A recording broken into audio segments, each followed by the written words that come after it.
was a secret star maker machinery. I was making more money than the President of the United States. Thanks for watching Arizona PBS, a viewer-supported community service of Arizona State University.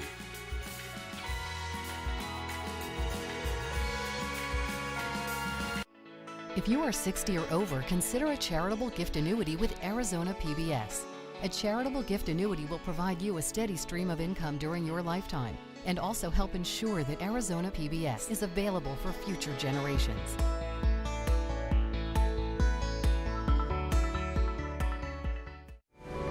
Coming up next on Arizona PBS, Life and World. Your favorite PBS shows, ready to watch when you are. Anytime, any place. Find more ways to explore than ever before. Coming soon to Arizona PBS. Next time on the Vietnam War, the fall of Saigon, a lasting memorial, and the legacy of war. What was it all about? Was it worth it? Don't miss the final chapter of the Vietnam War. Tuesday night at 8:30 on Arizona PBS. Support for Arizona PBS comes from viewers like you and from Hospice of the Valley, medical, social, and spiritual care for patients nearing end of life, and support for their families. A not-for-profit community hospice, HOV.org. Whitfield Nursery, proud to support Arizona PBS, a Valley tradition since 1946. Over 200 acres of Arizona-grown trees, citrus, and palms. Complete custom design and installation. And Whitfield Nursery still does the digging. WhitfieldNursery.com. From the Cronkite Studios in downtown Phoenix, this is Cronkite News. Hooked on opioids. New numbers show the impact of these powerful painkillers. We looked at seizures on the border and more deaths attributed to fentanyl. Plus, a South Phoenix community used Small Business Saturday to help restore a sense of pride and recognition for the neighborhood. And catching speeders, how DPS is using a new method to help tap the brakes on Arizona's highways.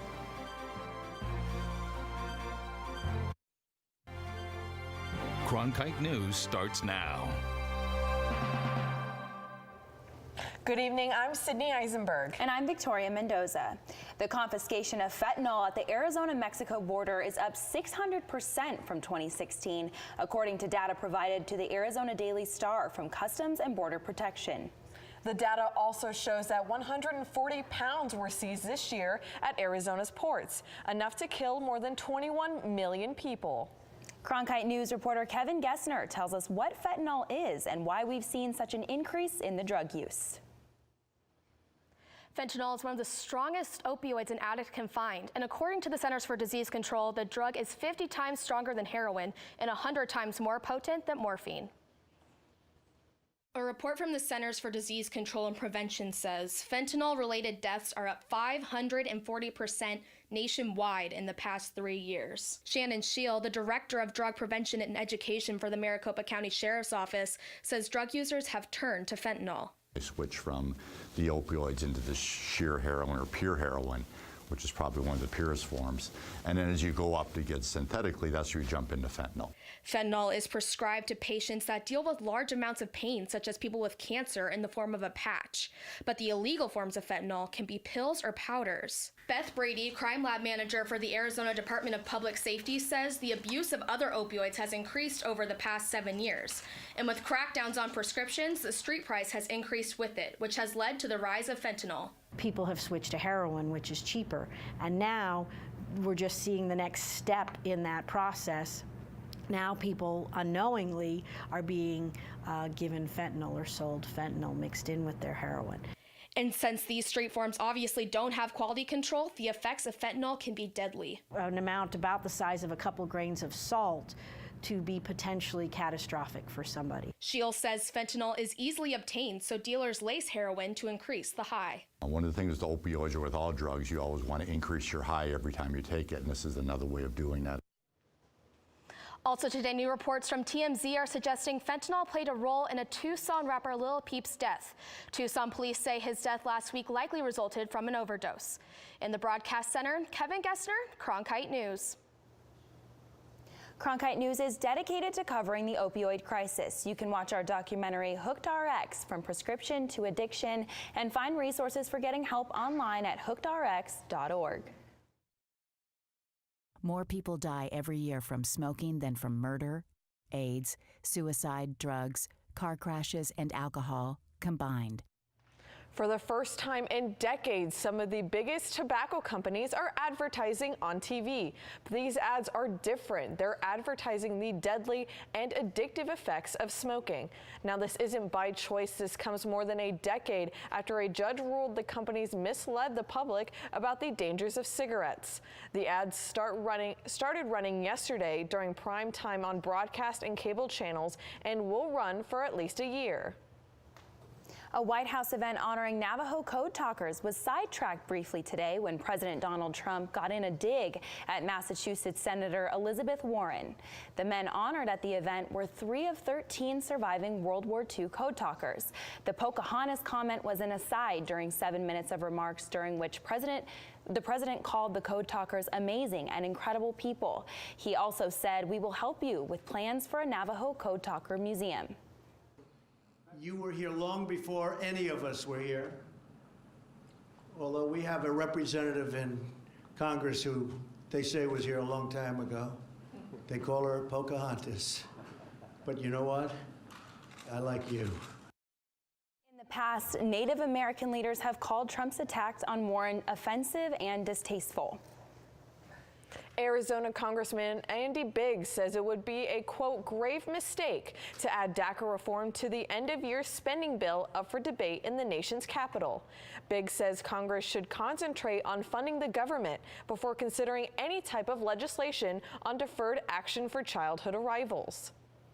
In a statement, Biggs wrote, quote, "Before we consider any immigration reform, we must secure our border and fully enforce all of our current immigration laws. We need to build the wall, increase the number of Border Patrol agents, and augment the technology along the border." Big cuts planned for the Environmental Protection Agency are raising concerns here in Arizona.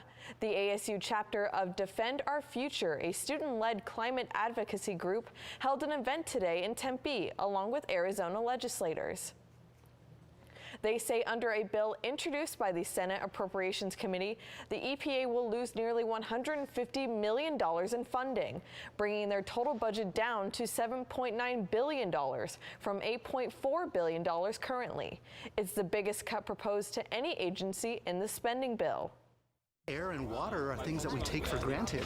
I mean, you step outside and it's a beautiful day today. I mean, you assume that the air you're breathing is safe. People assume that the water they're drinking is safe. And we really are kind of the last generation that has an opportunity to make a huge stand on this and really kind of put it front and center and really strip away a lot of the partisan talk that goes along with it. Organizers say EPA grants cover almost 30% of state and local air quality monitoring. Almost a third of those grants would disappear under the Trump budget. Skip the lines and shop local. Bargain hunters looking for a deal did just that over the weekend as South Phoenix hosted a market during Small Business Saturday. Cronkite News reporter Alex Valdez was there and shares with us how those vendors are bringing their community together. Amanda Reese lives and runs her small business in South Phoenix and says she's tired of seeing her community forgotten. I find that oftentimes people don't even come down Central. They go to Levine or they go to Ahwatukee. They go to different areas for the same stuff that we can offer the community here. Which is why Reese and about a dozen other vendors decided to do something about it. Thus, La Luna Markets was born. During Small Business Saturday over the weekend, Azucar Coffee Shop hosted the event, a first of its kind for South Phoenix. It is about building community. It's not just a piece of jewelry, it's getting to know the person. As a way to participate in Small Business Saturday, local vendors came together to show the South Phoenix community the trinkets they could buy in their own backyard. Reese says local vendors hope the market will bring new business to the area and also help build a sense of pride and recognition for the neighborhood. They're planning on having more additions through the holiday season. The response from the community is huge, and it's because we've been neglected. And so it's looking around saying, what can we do for ourselves with each other? We've just had so much community support and so many people that are so excited that there's things going on like this in their backyards. Brown adds that by shopping local, buyers are supporting so much more than just the vendors. Helping pay for kids' dance lessons or soccer practice, it's not going to help support shareholders. It's going right back into the community in this neighborhood. In Phoenix, Alex Valdez, Cronkite News. A record number of shoppers are expected to shop online today. For Cyber Monday, customers spent more than $3 billion last year, and experts believe a new record will be set this year. Today, $6.6 billion are expected to be spent online. And all of those people shopping online today, they are going to have to get those packages delivered.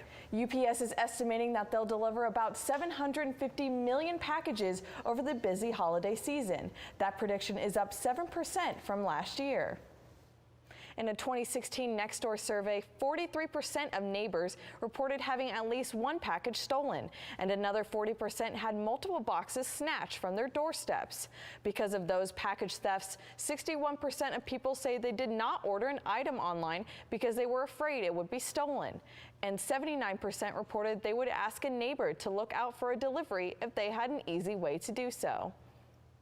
The Walter Cronkite School of Journalism and Mass Communication at ASU has rescinded the 2015 Cronkite Award of Excellence given to news anchor Charlie Rose after the longtime journalist was accused of several instances of sexual misconduct. According to a lengthy report by the Washington Post, 8 women have accused Rose of inappropriate behavior. Christopher Callahan, dean of the journalism school at ASU, announced the decision to rescind Rose's honor on Friday in a letter to the Cronkite school community. One company is helping former inmates get back on their feet and back into the working community. Coming up on Cronkite News, how a simple ride to work has helped them get back on track. Plus, ASU football coach Todd Graham is sacked. We take a look at who could be the next head coach. I'm Judy Woodruff, anchor and managing editor of the PBS NewsHour. The journalists of tomorrow face a fast-changing media landscape, but quality news remains vitally important to our communities, our country, and our world. At ASU's Walter Cronkite School of Journalism and Mass Communication, students learn solid, reliable reporting, holding the powerful accountable, and rebuilding the public's trust. The Cronkite School and Arizona PBS, preparing the next generation for a stronger future of journalism. The Arizona Department of Public Safety rolled out Operation No Need for Speed a couple weeks ago to help slow down speeders on the highways. Reporter Nicole Gutierrez spent the morning with DPS trooper in an unmarked vehicle for a closer look. Drivers across the valley are used to seeing highway patrol vehicles on the highway and tend to slow down. But with Operation No Need for Speed, troopers will be in unmarked vehicle trying to catch speeders. But people are late. People are, rushing to get places, and they make that decision to speed. I was just getting around. That's why we have these unmarked cars out here to kind of catch them and hopefully slow them down. So you're gonna get a ticket for the speed, okay? You need to slow down, okay? That's 20 miles an hour over the speed limit. According to Trooper Schmidt, driving an unmarked vehicle helps pace speeders. It would be tough for me to pace somebody in a marked car just driving down the road like this. You don't usually have somebody that just passes you. A lot of people, they don't even realize that what's going on behind them. They pay attention to everything that's going on in front of them. She gets close, goes into the HOV lane to pass them.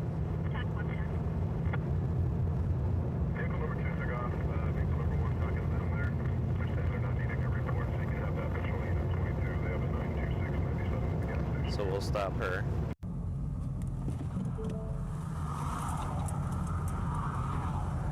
Hello, Trooper Schmidt with the Highway Patrol. I'm following you at 87 miles an hour. The No Need for Speed crackdown is a zero-tolerance campaign, but Schmidt says that troopers aren't on the highway just to cite drivers. We can go a day with no tickets, and we can go a day with a lot of tickets. We can go a day with warnings, some of each. There is no requirement as far as quotas. Schmidt says that patrolling the highway is about maintaining safety. I would say speed is definitely a factor into how gruesome the accidents can be. I don't want to see a kid get hurt. I don't think anybody wants to see a kid get hurt, and those are just not scenes that you want to go to. And the scenes you don't want to drive by and see. Although DPS uses unmarked cars to catch speeders, Trooper Schmidt says that you can be the extra eyes on the road. You can call the Arizona Department of Public Safety if you see any unusual or aggressive driving on the freeways. In Phoenix, Nicole Gutierrez, Cronkite News. A plan to add a prison employment center and housing for former inmates is being questioned.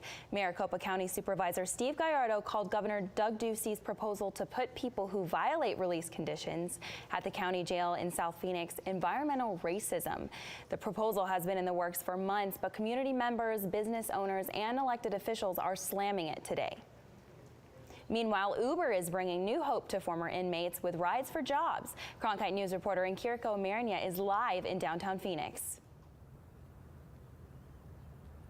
Governor Doug Ducey recently announced this pilot program, which is only one part of the plan to ensure that former inmates stay out of prison. Jamonte Kelly finished a 25-month prison sentence earlier this month. I was mixed with the wrong crowd, per se. I went to jail for fraud. While in prison, Kelly secured a job with R&L Carriers in Phoenix, and thanks to Uber for Jobs, a pilot program funded by both Uber and the state, he hasn't had any problems getting to work. The governor's office says this program is an attempt to reduce recidivism. Recidivism is a public safety concern. So the same individuals are committing the same crimes. So number one, we think reducing recidivism makes our community safer. How many times have you been in prison? 3 times. This is my 3rd. Missy Robledo believes this time will be her last, thanks to the skills she's learned at the employment center that opened this year. This is another push by the state to reduce recidivism.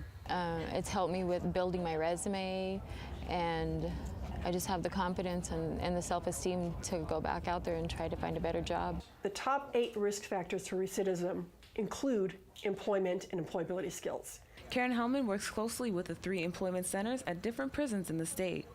When inmates are 60 days away from release, they are eligible to go through the center where they learn things like resume building and interviewing skills. They need to feel comfortable explaining their background, being honest about their background, but also being able to tell an employer why, even despite their background, they are still a potential good employee. Jessica Rhodes went through the program and was released from prison yesterday. I have a job lined up already too when I get out. I'll be starting at waste management. I start the Monday I get out, which would be the day after I get out. And I'm also going to go back to school at the same time.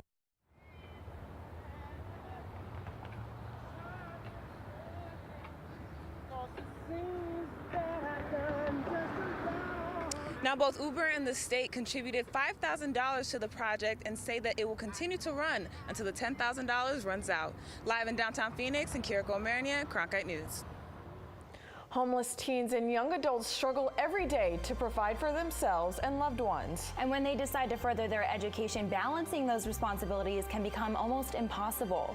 But now they are not alone. Coming up, how one group is giving them a chance to focus more on educational success and less on basic survival.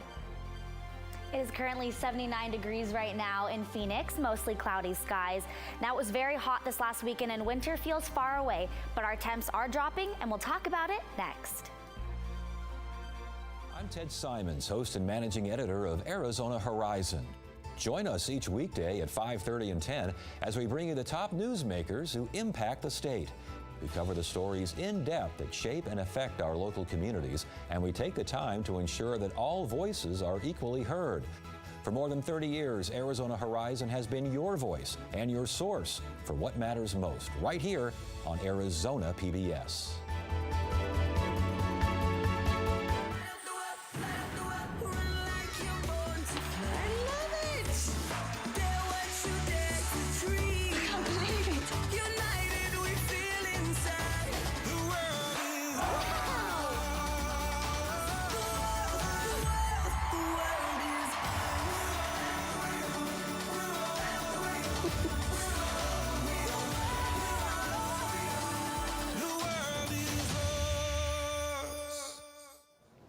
Arizona ranks 5th worst in the nation for youth homelessness, but one program in Arizona is working to improve that number.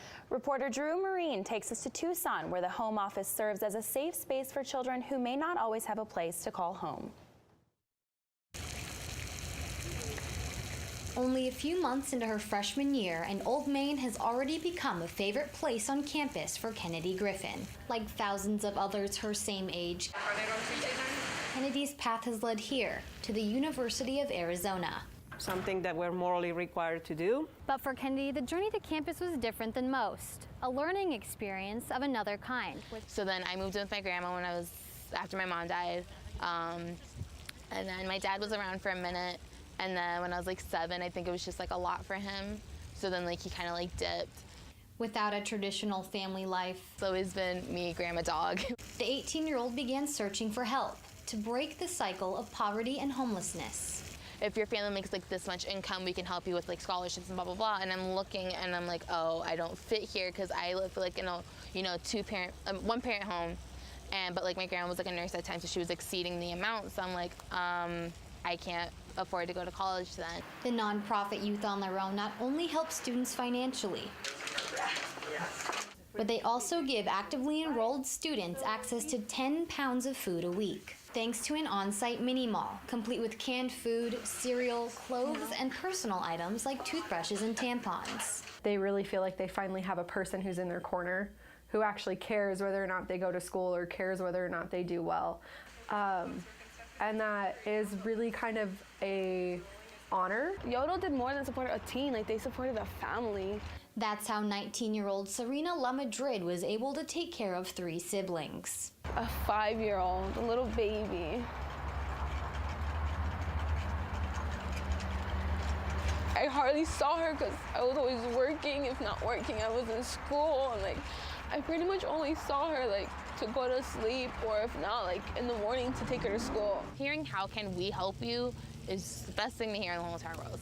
The nonprofit has given almost $700,000 in stipends in exchange for good grades and attendance. If you maintain, I think it's above a C, then you get about, for the full thing, I think it's about 124, 125 that they'll give you a month. Of this move, which allows students like Kennedy to focus less on making ends meet and more on her musical studies. Between alternative courses of action.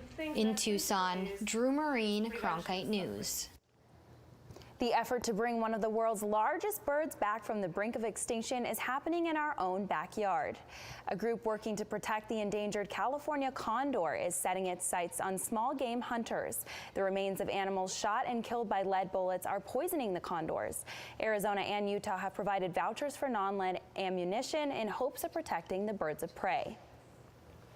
We've seen 95 days without rain in Phoenix. And this has been the hottest November the state has ever seen. It was even 92 degrees in Tucson yesterday, making it the hottest place in the country.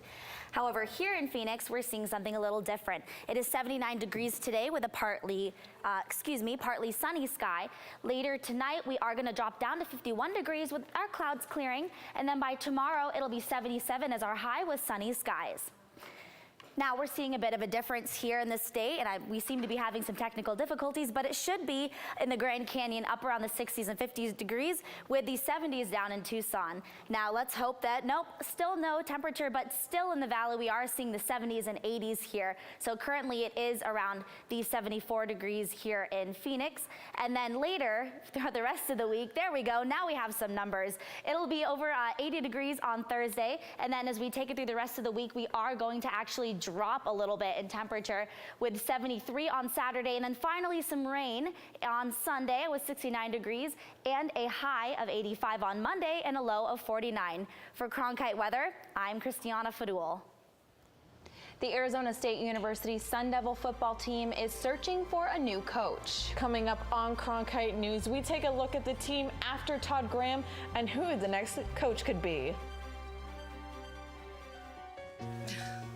What are you doing?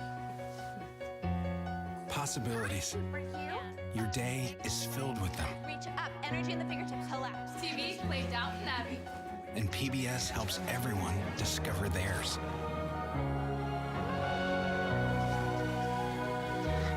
anytime, anywhere. Up in the sky, you can see it. PBS, we're with you for life. This fall. I'm so excited! What? From the inspiring to the amazing. You're in the presence of history. The compelling. He said, welcome home. It was just a powerful moment. To the astounding. I promised myself I wouldn't cry. And from the breathtaking. This is real. A journey to Mars. To the electrifying. We're going to change the world. All this and more. All this fall. Oh my God! ASU's victory over rival U of A did little to save Coach Todd Graham's job. But who's next in line to lead the Sun Devils? Cronkite News reporter Tara Pinkley is live in the Media Center.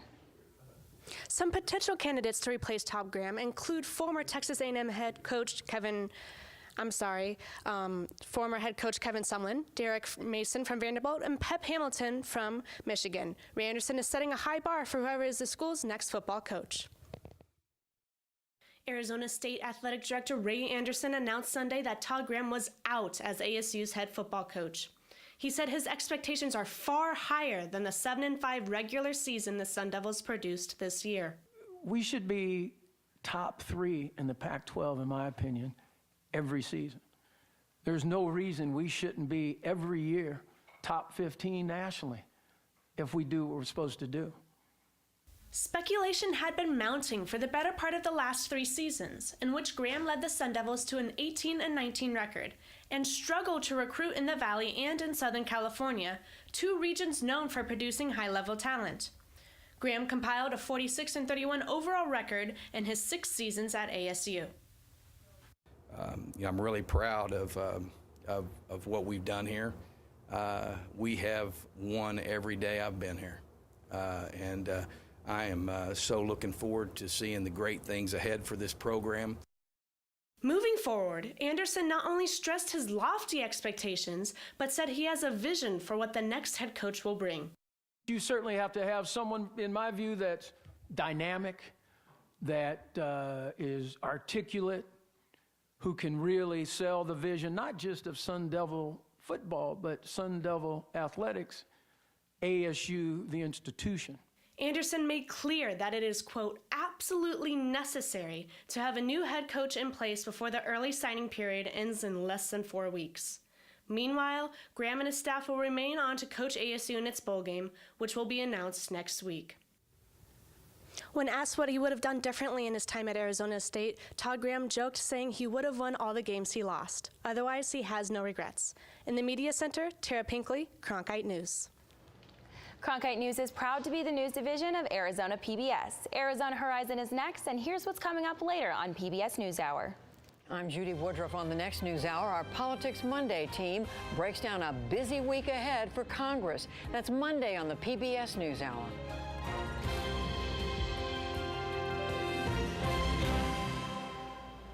That's it for Cronkite News tonight. Thank you for joining us. For top Arizona stories anytime, go to cronkitenews.azpbs.org.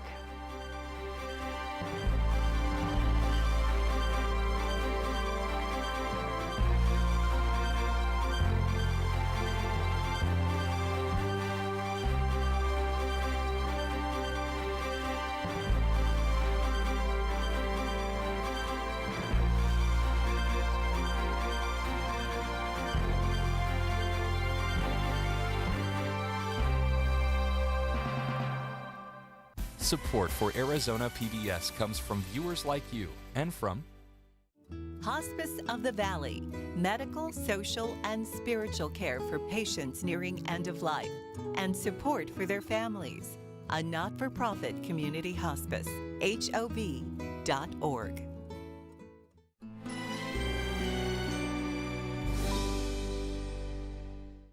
It's a hit parade of great performances, made Grammy great by producer-songwriter David Foster. Join David and his all-star lineup of friends when they wow us anew in a great big Vegas review. Hitman, David Foster and Friends. Wow! On Great Performances. Tonight at 7 on Arizona PBS. Explore new ideas and new worlds here on Arizona PBS, a community service of Arizona State University.